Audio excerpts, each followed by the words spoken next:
The head of Afghanistan's Independent Election Commission has stepped down, this amid international pressure following last year's disputed election.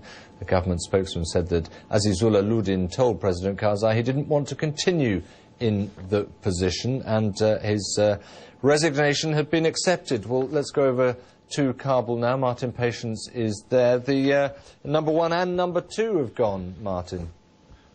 Well, that's right, and these resignations come amidst an extraordinary standoff between the West and President Karzai over electoral reform. Now, the West and America in particular has been pushing for major changes in Afghanistan's election bodies following last year's presidential race in which there was widespread ballot stuffing. Now, without those changes, many diplomats feared that there would be a rerun of the fraud in the parliamentary elections, which are scheduled for this September. But until today, President Karzai seems to have been resisting those calls until he accepted the resignation of Mr. Ludin.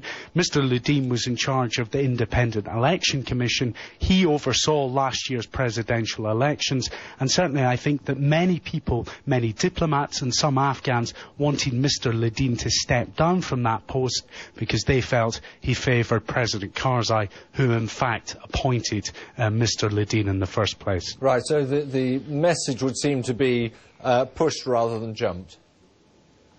Yeah, I think in some ways it's always very difficult to tell. Obviously, Mr. Ludin said he resigned. He said he resigned because he'd been in the post for a number of years and it was time to do something different. But certainly the background to all of this was that the international community did want changes. Certainly President Karzai did seem to be resisting those changes. If you remember, just a few days ago, he came out with an extraordinary statement. He said that, yes, there had been wide-scale voter fraud in last year's presidential elections, but it had been carried out not by the Afghans themselves, but by the international community, the US and members of the UN. So certainly, I think there's a real feeling that there was a crisis in relations between the two sides, and we could perhaps interpret this resignation as a cooling down of those tensions. Interesting. Martin, thanks very much indeed.